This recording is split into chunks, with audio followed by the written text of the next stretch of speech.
حسبي ربي جل الله ما في قلبي غير الله نور محمد صلى الله لا إله إلا الله حسبي ربي جل الله ما في قلبي. Assalamualaikum warahmatullahi wabarakatuh.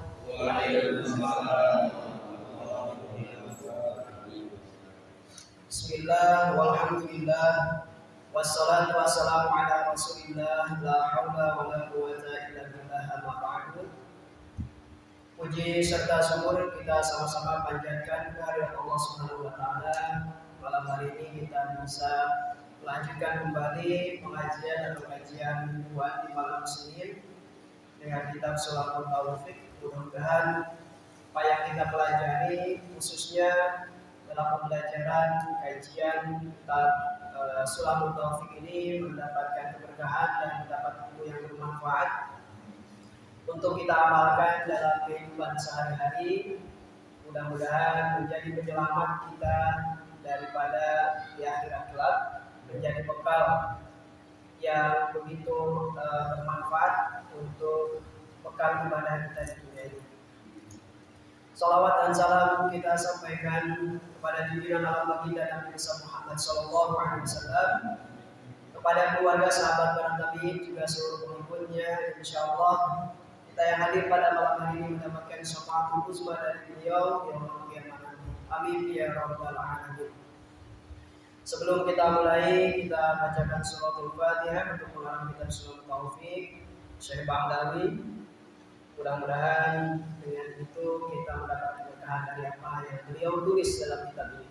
Ala hadihi wa ala kulliyatin sholihan dan hadratin Nabi Mustafa syafa'ati Rasulillah sallallahu alaihi wasallam wa ala alihi wa azwajihi wa dzurriyyatihi wa ahli baitihi kiram. Wa ila hadrati Syekh Abdullah bin Musa bin Muhammad bin Hashim wa Alawi khususan dalam muhyiddin Mustafa bin Abdul sallallahu alaihi wasallam.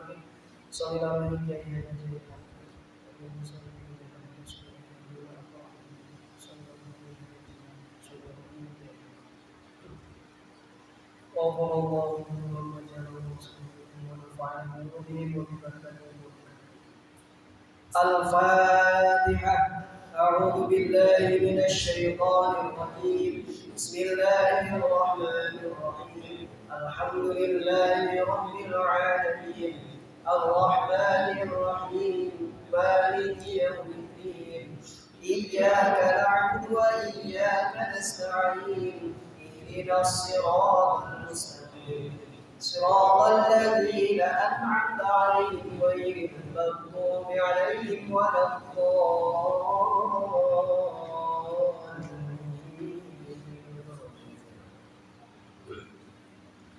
Yang sama-sama kita hormati dan kita muliakan seluruh pengurus TKM Masjid Rawdatul Jannah.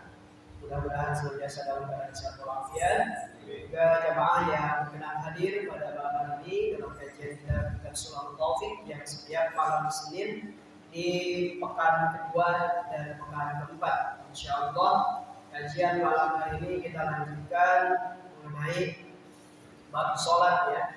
Jadi pertengahan ini Suratul Taufik membahas tentang fikih, terutama fikih salat yang secara umum. Bismillahirrahmanirrahim. Faslun wa tabdulus salatu bil kalami walau bi harfaini aw bi hurfin mufhimin illa an-nasiya wa qalla wa bil af'al al-katsirati mutawaliyati kasalasi harakatin wa bil harakatil mufsiratat wa bi ziyadati ruknin fi'liyin wa bil harakatil wahidati bil 'abdi wa bil ukli wa syurbi illa an-nasiya wa qalla wa bi niyyati qadri salati wa bi ta'alluqin wa bi ta'alluqi qatiha wa bi taraddudi fihi. wa bi ayyam dia wa bi ayyam dia wa bi ayyam dia ruknin ma'asyati fil yami ta'arrudi au yakunu zamanu syak. Ini bahasan kita lanjutkan. Pekan kemarin kita membahas tentang syarat-syarat sahnya sholat, dan kembali kita akan bahas mengenai sholat, tapi malam hari ini pasal tentang pembatalan sholat, yang mana jika salah satu dari pada pembatalan sholat yang kita akan bahas ini terjadi ketika kita sholat, maka sholat kita batal atau tidak ada nilainya. Maka penting bagi kita mengetahui apa saja yang dapat membatalkan sholat. Di antara yang membatalkan wudhu itu sama juga membatalkan sholat, tapi tidak semua yang membatalkan sholat itu membatalkan wudhu. Ya, jadi ada yang sama, ada yang tidak. Watab dulu dan batal as-salatu oleh sholat bil kalami. Yang pertama, ini versinya kitab Sunan Taufik yang dibahas oleh Syekh Ma'lawi. Nanti ada tambahan dari kitab-kitab lain ya, yang merupakan pembatalan sholat, diantaranya dari kitab Safinatun Najah, kitab yang paling rendah di dalam pembahasan ilmu fikih, karena kitab Safinatun Najah adalah kitab yang membahas fikih itu paling dasar. Ya, secara detail ya, pembatalan sholat disebutin satu-satu. Nah, ini diantaranya nanti terkait dengan pembatalan sholat yang dibahas oleh kitab Sunan Taufik ini, ada yang tidak dicantumkan di dalam yang ada di dalam kitab Safinatun Najah, ataupun kitab-kitab fikih lain ya, seperti Fathul Qarib, kemudian kitab Fathul Mu'in atau I'anatul Talibin. Sananya ada kitab Fathul Wahhab ya, dan lain sebagainya. Yang pertama yang membatalkan sholat itu bil kalami, dengan berbicara. Nah, nanti bicaranya atau ngomongnya itu seperti apa yang bisa membatalkan sholat. La bil isyarati walau min akhrasin, ay bi kalamin basyarin amdan. Syaratnya itu ada 3. Yang pertama disebut kalam. Kalam yang keluar dari ucapan kita ini harus berupa bisa tersusun ataupun satu kalimat atau kata-kata. Ya, basyarin yang keluarnya itu dari manusia, karena yang sholatnya kita manusia. Kemudian amdan, dengan sengaja. Jadi syaratnya 3. Ya, kalam yang keluar dari manusia dengan sengaja. Jadi kalau nanti ada ucapan yang tidak sengaja, maka ini tidak membatalkan sholat. Baik nanti ada satu huruf, 2 huruf tersusun satu kata, satu kalimat ya. Ma'al ilmi bitahrimi. Kemudian syaratnya ini yang ngucapinnya itu mengetahui akan keharaman ucapan tadi. Artinya kalau kita mengucapkan sesuatu saat sholat itu batal, maka ketika sholat kita lakukan, maka batallah sholat. Ya. Wa tadzakkuri qaulihi bis sholati. Dan ingat bahwa orang itu sedang sholat, sadar kalau dia sedang sholat. Kalau sadar itu kan kaitannya dengan dia kalau sengaja masih sadar, tapi kalau enggak sengaja masih dia nggak sadar. Ya. Walau biharfaini, walaupun ucapan yang dikeluarkannya itu adalah 2 huruf. Dua huruf seperti apa ya? Misalnya kita lagi sholat, ya, lagi sholat udah takbir, Allahu Akbar. Misalnya kalau dua huruf, ucapan apa yang kalau itu walaupun dua huruf itu dua huruf mutawaliyah, dua huruf yang berturut-turut, wa ilam yafham, walaupun dua huruf itu tidak memberikan pemahaman.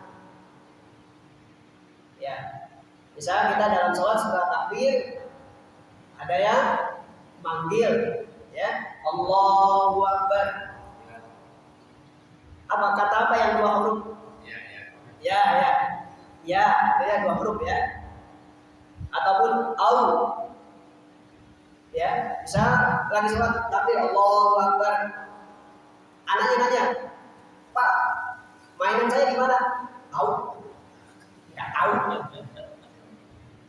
Nah itu au itu kan dua huruf, ya. Walaupun si anak ini nggak paham apa yang diucapin bapaknya ketika sholat itu batal sholatnya. Au biharfin mufhimin, atau ucapannya satu huruf yang memberikan pemahaman. Kalau vokal Indonesia dari A, B, C, D sampai Z, kira-kira ada yang satu huruf yang memberikan pemahaman? A. A itu artinya apa? Enggak ya? B, C, D sampai Z juga ada kalau huruf-huruf itu. Tapi kalau bahasa Arab ada. Ya, contohnya seperti ini. Kalau dalam bahasa Arab seperti lafaz huruf qaf yang berharokat kasroh ketika diucapkan dan itu yang mendengarkan dia paham artinya, maka dia batal sholat. Contohnya ya, qaf kalau di kasroh jadi ki itu artinya lindungilah atau jagalah. Nah kalau kelamaan orang yang mendengar kalimat itu ketika kita ketika kita sholat, ya, misalnya kita sholat, anak kita yang udah gede jagain adiknya, ya, terus dia ucapin ki, dia paham bahwa itu jagain nih adiknya, nah maka dia batal sholat. Nah ini makanya hati-hati ya ketika sholat. Ketika kita mengeluarkan dua huruf yang tanpa harus dipahami, maka itu batal sholatnya. Ya. Atau dalam dalam isyarat tapi yang memberikan paham. Ya, dehem tapi dengan niat dia ngasih tahu. Ya. Kecuali kalau isyarat itu enggak dipahami. Biasanya kita mendengar isyarat-isyarat. Nah ini yang pasti dalam kitab ini dinyatakan dua huruf tadi walaupun tidak memberikan pemahaman berturut-turut ya, kalimatnya berturut-turut. Kalau tadi bilang au, a dan u itu berturut. Au atau ya, ya ya, atau ya itu berturut-turut. Tapi kalau nggak memberikan pemahaman terus tidak berturut-turut, seperti a ada jeda, u ada jeda itu sedikit ya, karena tadi kalau satu huruf itu harus memberikan pemahaman. Kalau nggak memberikan pemahaman dia nggak jadi batal. Nah itu suaranya itu berarti kalau kita ngucapin huruf berarti keluar suaranya, ya. Tidak di dalam hati. Kalau dalam hati siapa yang ngerti, ya. Kemudian yang berikutnya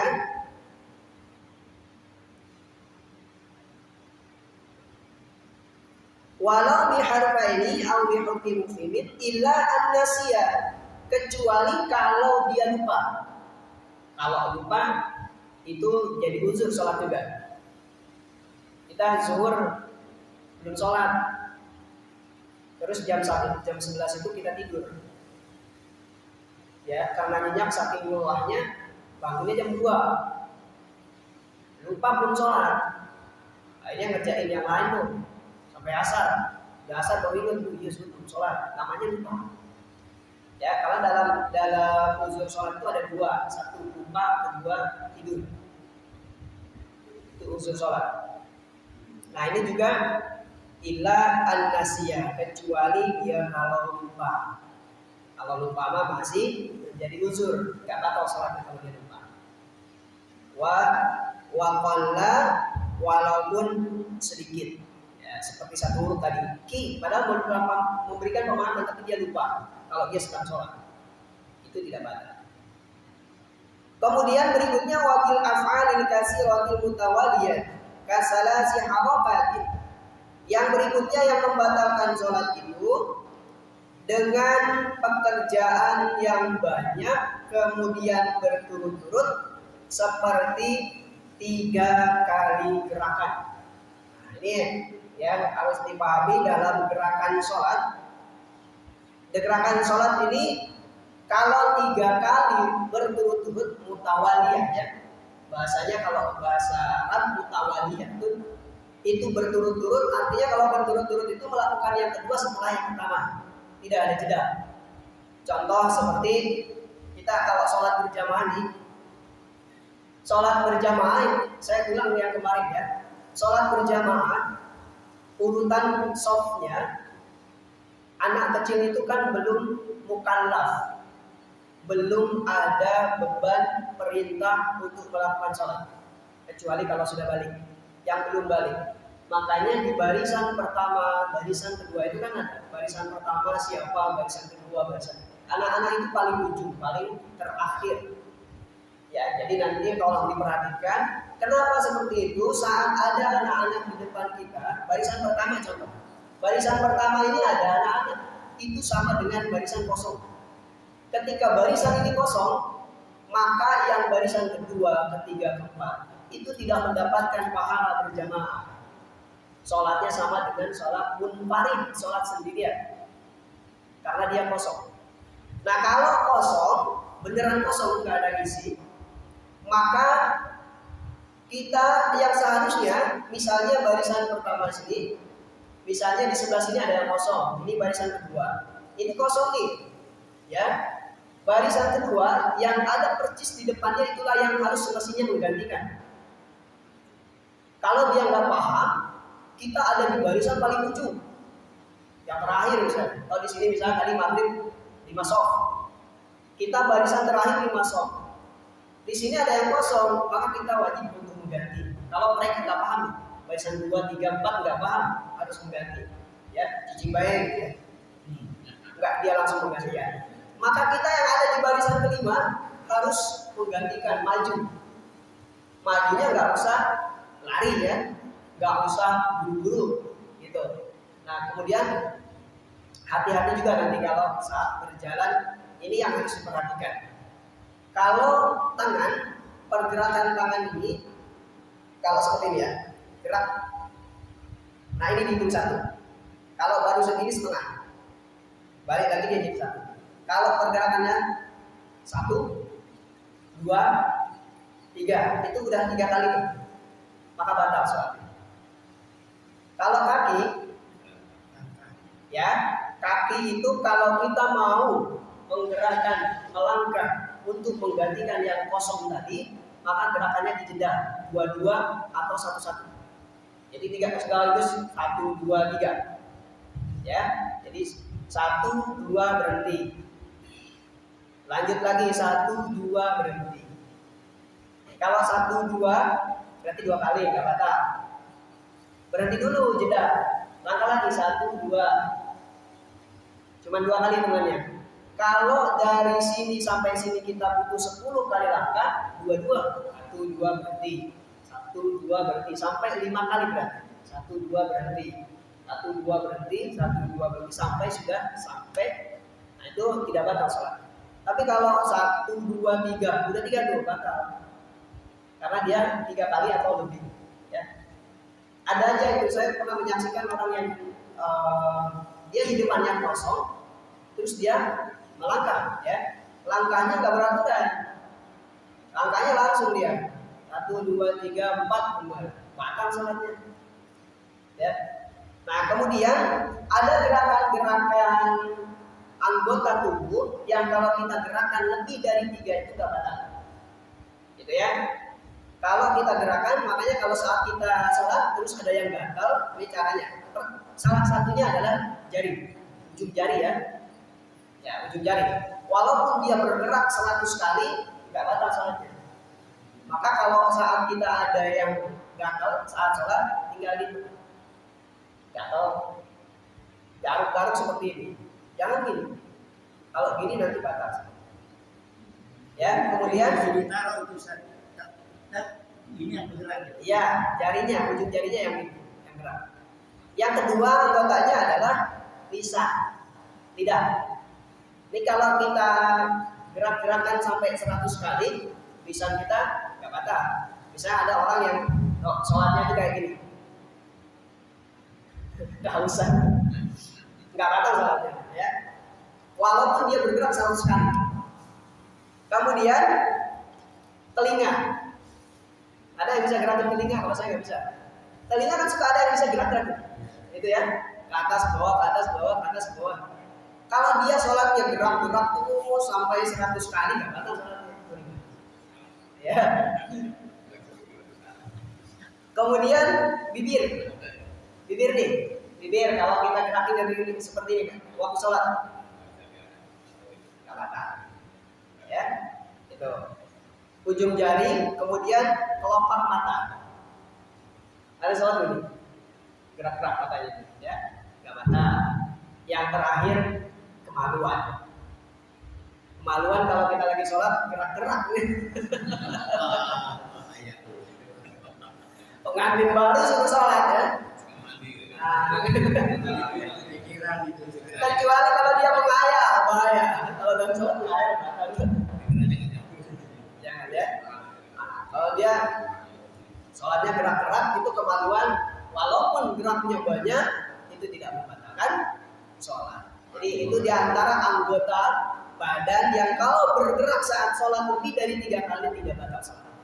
Selain daripada itu batal. Ya. Kepala misalnya, ya tengok kanan kiri, tengok kanan sampai 3 kali itu batal sholat. Ya, atau ke kiri ke bawah, ke atas, ke bawah, ke atas. Gitu ya. Selain daripada itu, daripada yang tadi disebutkan gerakan tangan, gerakan banyak dari anggota badan, maka itu di antara kita kalau menggerakkan 3 kali ini. Kemudian yang berikutnya wabil harakatil muftirototi, mafrutoti, gerakan yang tidak pantas atau berlebihan, walaupun itu satu gerakan. Wa ilam ta'addud ya. Ini seperti contohnya seperti dia meloncat. Meloncat itu gerakan yang tidak pantas dilakukan saat sholat, walaupun tidak sengaja. Contoh, kalau kita takut dengan tikus saat sholat ada lewat tikus, kaget loncat, maka sholat. Atau ada ular ya, atau dikagetin sama orang. Apapun itu kejadiannya, walaupun tidak sengaja dia loncat saat sholat, maka sholatnya batal. Ya, walaupun itu tidak sengaja, apalagi disengaja. Ya. Ada sholat yang loncat-loncat. Kalau bisa dipindahin, lagi kecil juga ada tuh, lagi sholat, kalau tadi pindah Sama orang, itu bukan loncat. Iya. Itu nggak ada kerjaan. Kalau bagaimana kita ganggu gitu. Gendong, jangan digendong. Biarin aja kalau ada Anaknya tiba-tiba ganggu itu diambil. ya. Jangan gendong. Kalau gerakannya lebih dari 3 ya batal. Ya, kalau sebetulnya kalau yang kejadian dari Nabi kita Rasulullah SAW, beliau itu kan saat cucunya ya Hasan dan Husain itu mengganggu sholatnya karena dia bukan mengganggu sebenarnya namanya anak ya. Itu dibiarkan saat dia ke punggung kalau itu ya punggung, dan itu nggak ada gerakan Nabi membantu. Jadi saya juga pernah ya saya perempuan kalau dia kadang-kadang mau ikut itu selalu ke sini nih, ke belakang, pengen digendong. Kan dibiarkan, tidak ada gerakan lain. Kalau khawatirnya nanti kalau ada gerakan seperti itu kan nanti bergerak lagi ya, geraknya berturut-turut saat kita mau memangku anaknya. Kalau sebisanya sih, kalau saat anaknya mengganggu itu, mungkin kalau ketika kita sujud kemudian mau ke atas ya, mungkin caranya pelan-pelan supaya dia nggak ikut. Nah ini gerakan-gerakan yang membatalkan sholat walaupun tadi tidak sengaja. Wa bi ziyadati ruknin fi'liyin. Kemudian gerakannya menambah daripada rukun pekerjaan, rukun fi'li namanya. Jadi kalau dalam sholat itu ada rukun fi'li, ada rukun qauli. Kalau rukun qauli seperti kita membaca surat Al-Fatihah itu rukun qauli ya, diucapkan. Kalau rukun fi'li seperti kita ruku, sujud itu rukun fi'li ya. Nah, kemudian yang ini menambah rukun fi'li. Ini seperti misalnya ini walaupun tanpa sengaja ya. Kalau kita misalnya saat sholat itu ada gatal di kaki, kemudian gerakan kita itu menggaruk kaki sampai menyerupai ruku. Ya, ruku kita ukuran ruku kan seperti ini nih. Ini kaki, kemudian ini badan kita. Nah, kalau gerakan kita saat ada yang gatal di kaki, kemudian kita gerak sampai menyerupai ruku, itu batal sholatnya. Karena itu seperti dia menambah gerakan ruku. Ya, ini sih biasanya anak-anak. Kalau anak-anak kan kalau gatal misalnya saat sholat ya tanpa ini kayak ruku aja, gatal nggak rutin ya. Apapun itu yang menyerupai seperti tadi ruku atau sujud dan lain sebagainya atau ditambahin. Makanya dalam sholat itu ada namanya sujud syahwi. Sujud syahwi itu sujud yang dilakukan saat kita lupa ketinggalan satu rukun atau sebagian daripada rukun. Lupa tadi rukun enggak ya? Kalau ragu maka sujud syahwi di ujung. Atau tahiyatul awal. Ya, kan kalau misalnya rakaat kedua kita nggak tahiyatul awal, rakaatnya 4 rakaat. Kemudian rakaat ketiga kita tahiyatul awal. Ya, berarti itu salah penempatan ya, tahiyatul awal. Maka itu nanti di ujung kita melakukan sujud syahwi. Subhanallah la ya'lamu wa la yashhadu. Ya. Itu sujud syahwi dilakukan di tasyahud akhir. Posisinya seperti tasyahud awal. Jadi tasyahud awal, kemudian sujud baca subhanallah la ya'lamu wa la yashhadu, duduk kemudian sujud lagi subhanallah la ya'lamu wa la yashhadu, barulah posisi tahiyat akhir langsung salam. Itu ya. Itu kalau kita melakukan lupa satu rukun atau sebagian daripada rukun kita tidak lakukan. Tuh. Kemudian wabil harakatil wahidati lil 'abd. Gerakan yang itu hanya satu gerakan ya. Karena bercanda, main-main. Nah, ini sih tadi biasanya anak-anak ya. Kalau kita mana mungkin sih ya, kalau dalam sholat kita bercanda, insya Allah tidak ya. Walaupun satu gerakan ya, satu gerakan itu misalnya ya cuma ngangkat kaki tapi sambil bercanda dengan temannya. Biasanya ini anak-anak sekolah, kalau kita punya anak sekolah yang SMP, SMA, ada aja anak yang tidak paham gitu. Ya. Saya aja di SD Islam itu ada aja anak-anak yang memang belum paham, belum sadar bahwa itu adalah kewajiban sholat. Maka sholatnya nggak sah. Kalau ada temennya kayak gini, kalau bercanda anak-anak dalam sholat kayak gitu. Itu kan, nah itu walaupun satu gerakan tuh, tapi kalau yang dia bercanda batal sholatnya, atau nendang, ya, kaki, Atau apa? Kalau dulu waktu saya kecil itu suka jahilnya minta ampun. Kalau yang di belakang kita di depan, ya dari belakang. Begini Pak, masih ada nggak tuh yang sekarang? Ya, pantat kita begini, kan sakit. Nah, walaupun satu gerakan kayak tadi, ya ikut kayak gini, tapi dia bercanda batas. Ya ini anak-anak ya. Kalau masih ada orang tua yang kayak gini berarti anak-anak ini orang tua. Bapaknya anak. Bapaknya anak. Gitu ya. Kemudian wabil akli. Kemudian pembatalan sholatnya seperti makan. Ini makan ini kalau dalam puasa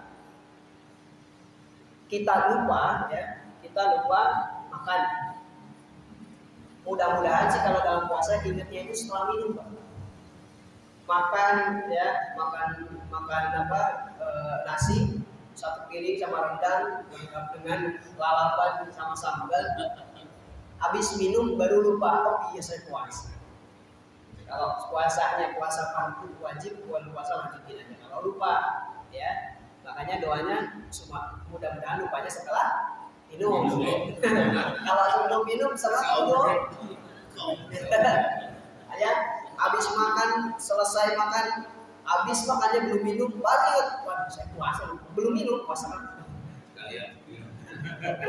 Jangan minum tuh kalau udah ingat kita lanjutin puasanya. Ya kok tangguhlah minum dulu, ntar ingat lagi. Nah, wasurbi dan minum sama ya. Nah ini kalau yang sering kita alami, makanya kalau kita itu wudu disunahkan kita yusur atau pakai sikat gigi. Itu untuk menghindari adanya sepilan-sepilan makanan-makanan kecil. Walaupun itu makanan kecil itu ya tidak membatalkan sholat saat ada di sini misalnya. Ada makanan saat kita sholat masih ada tersisa satu. Kalau ditelan, kalau dia kecil nggak membatalkan sholat. Tapi kalau udah agak besar ya, satu suap ketinggalan.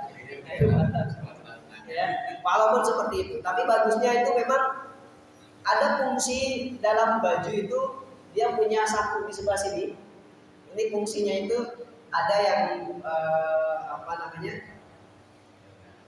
anjurkan ya. Saat kita sholat itu kemudian ada sisa makanan, kalau udah di lidah nih bisa dibuang ke sini, ya. Walaupun tadi ditelan itu kalau kecil nggak membatalkan. Ya. Kemudian kalau dalam sholat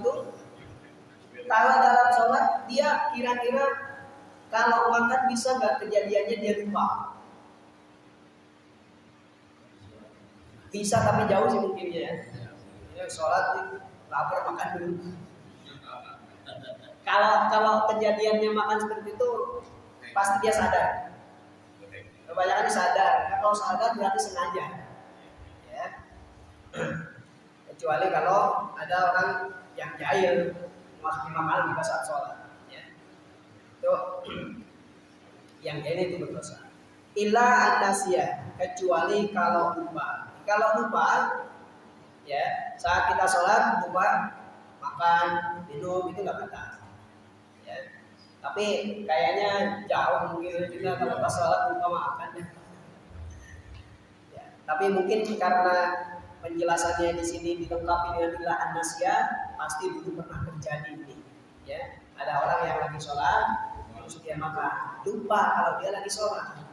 Ya, lagi sholat. Nah, maka tidak batal sholat. Waqalla walaupun sedikit yang diminum atau yang dimakannya. Wa bin niyati qatis sholati. Kemudian pembatalan yang berikutnya adalah niat memutuskan sholat. Memutuskan sholat itu ini identik dengan orang yang ragu. Walaupun di sini nanti ada wa bi ta'liqi qatiha. Keraguan ya dalam sholat itu akan mempengaruhi dia niat membatalkan atau memutus sholat. Contoh seperti misalnya kita lagi sholat niatnya mau memutuskan sholat, bisa kayak gitu. Nanti kalau datang teman saya batalin sholatnya. Itu sudah niat mau membatalkan atau memutuskan sholat, maka batal saat itu sholatnya. Atau ragu, ya, bukan ragu, wabita'anikin fatihah, atau menggantungkan itu tadi niatnya, kemudian ini berkaitan ya antara menggantungkan dengan dia niat memutus sholat. Menggantungkan itu tadi kalau ada teman saya datang itu menggantungkan sholat dengan kedatangan teman, ya. Kemudian saya akan membatalkan sholat. Nah, kalimat itu adalah niat memutuskan sholatnya. Jadi antara niat memutuskan sholat dengan menggantungkan memutuskan sholat, itu dalam contoh tadi keduanya sudah masuk. Kalau ada teman saya itu menggantungkan saya akan batalkan sholat, nah itu niat memutus sholat. Atau ragu juga ini bisa membatalkan sholat. Tadi saya batal apa enggak ya? Kan suka ada kejadian keluar angin, itu dia ragu, tadi keluar enggak ya? Angin kentut gitu. Saya tadi keluar kasih kentut enggak ya? Nah itu sudah ragu tuh, maka batal sholat. Makanya dalam kaidah usul fikih itu ada keyakinan itu bisa mengalahkan keraguan. Jadi kalau kita yakin nggak batal, nggak keluar angin, ya, maka lanjutkan sholatnya. Ya. Atau misalnya kayak keluar air kencing, itu kadang ada terjadi. Ya, saya pernah mengalami. Kayak habis kencing, terus kita sholat, perasaan saat sholat itu ada yang keluar sisaan. Nah itu juga sering. Ada orang seperti itu. Ya, makanya Nabi menganjurkan kalau kita buang air kecil itu harus tuntas, dan Nabi mengajarkan caranya, ya, diurut 3 kali tuh, ya, diurut 3 kali, kemudian dehem 3 kali. Nah itu tuh untuk memutuskan aliran air kencing, ya. Kemudian bahkan sampai duduknya pun Nabi ajarkan, cara duduk membuang air kecil atau membuang air besar, ya. Makanya kalau kloset yang duduk itu saya nggak betah dan nggak bisa, karena untuk keluar air kencing kadang-kadang nggak tuntas. Kalau saya ya, kalau sudah yang sepuh karena tidak bisa jongkok, mungkin itu beda lagi ya bahasannya. Karena memang yang Nabi ajarkan itu memang itu ada manfaat dan faedahnya saat kita membuang air. Kemudian wabitaraddudi fihi. Nah, ini tadi adanya kemangmangan atau keraguan di dalam memutuskan sholat. Ragu ya. Tadi itu saya keluar nggak ya air kencing, keluar nggak ya angin, atau saya itu tadi batal nggak ya sholatnya. Nah, dalam hati ada keraguan seperti itu, maka sholatnya batal. Wa bi ayat diaruti ma'asyaqi. Kemudian berikutnya adalah rukun, kelewatnya satu rukun kemudian disertai dengan keraguan. Tadi saya udah sholat takbir Allahu Akbar, udah ruku, udah sujud, tengah-tengah sholat kita ingat tadi saya niat sholat zuhur apa asar ya. Nah itu sholatnya batal itu, ya. Nah itu rukunnya udah kelewat ya. Terus kita ada keraguan dalam hati. Tadi saya niatnya sholat asar, sholat zuhur ya. Nah batal sholat. Ulang ya. Terakhir finiyat taharrumi aw yatul zaman syakin, atau panjangnya masa ragu. Terlalu lama dia ragu. Tadi saya dia zuhur apa asar ya? Lama, belum diingat-ingatnya lama. Ya. Nah, itu batal sholat. Nah, ini telah mikir ya. Ya. Jadi makanya saat takbiratul ihram itu betul-betul harus difokuskan saat sholat. Kadang keraguan itu juga hadir saat kita takbiratul ihram. Kalau nggak tuntas takbiratul ihram kadang ada keraguan, Dan ada ya saat orang takbiratul ihram itu ragu. Beberapa kali takbiratul ihramnya Allah, balik lagi Allah, itu berarti ragu tuh dalam hatinya. Belum masuk niat sholatnya, ragu. Ya. Kadang belum bar ya, belum kesini tuh masih ragu. Allah. Nah itu nggak dapat apa tuh niatnya. Ya, itu ada ya orang seperti itu. Kalau saat takbiratul ihram itu bisa jadi saat niatnya itu nggak tancap dalam hatinya ketika dia ingin kejar kekhusyuan. Ya, nggak jadi kan belum sholat itu. Kalau dia jadi imam gimana? Allah. Ya, Ada kan? ada. Ada juga habis Ustaz, nanya nih, tolong contohkan gimana Ustaz. Misalnya Ustaz jadi imam, saya duduk saya diri paling belakang Ustaz persis. Ustaz batal, langkah saya itu gimana untuk menggantikan Ustaz yang batal? Ya, esok. ya baik, terima kasih. Itu makanya di belakang imam itu mesti yang paham, yang minimal pemahaman tentang sholatnya, orang ngerti lah ya, ngerti tentang sholat, tentang ibadah.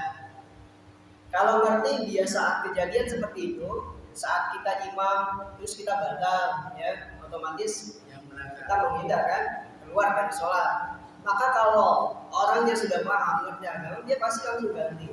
Langkahnya sama kayak tadi, langkahnya tinggal ganti, maju. Langkahnya kalau posisinya ini ada rata ya, nah langkah 2 kali berhenti, 2 kali berhenti. Kalau imam itu pas batalnya suratul Fatihah, ya, iyyaka na'budu wa iyyaka nasta'in, batal buat maju dulu. Setelah sampai di situ lanjutin ayatnya, lanjutin ya. Surat pun seperti itu, atau sebelum ruku. Pokoknya tugasnya saat menggantikan dia melanjutkan rukun gerakan atau bacaan yang dia baca imam, kita lanjutin. Ya. Nah, yang di belakang kita nggak paham, kita sebelah sini nih misalnya, maka kita wajib menggantikan. Kalaupun nanti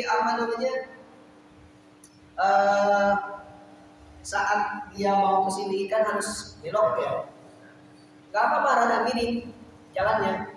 Dari sini 1 2 miring, berhenti 1 2 berhenti, miring ke sini 1 2 maju 1 2, udah sampai sini. Sama kalau dalam kejadian seperti sana. Tapi masa sih, makanya yang di sini nih yang lebih harus ya, yang lebih wajib menggantikan yang di belakang imam 1 2 3 lagi. Ya, itu juga kalau ada ada imam yang hafiz, itu di belakangnya minimal 2 itu yang hafal, yang hafiz lagi. Karena saat dia lupa, ini yang harus ngingetin. Tapi jangan langsung ya. Ini juga kalau misalnya saya baca surat Al-A'la, di tengah-tengah saya ada yang lupa, jangan langsung nyantok kasih tahu. Ya, jangan langsung nyantok kasih tahu. Kasih dia imam, kasih jeda dia buat mikir dulu. Kalau kira-kira sudah lama, kan bisa jadi imam langsung ganti surat. Bisa langsung dia ganti surat. Kalau dirasa ragu melanjutkan, ganti surat yang pendek. Nah, kalau tetap kasih dulu jeda beberapa detik, dia mikir. Kalau dia mau melanjutkan lupa, baru kita kasih tahu. Gitu ya. Nah, kadang-kadang kan ada yang langsung gak sabaran, imamnya lupa, makmum langsung nyantok.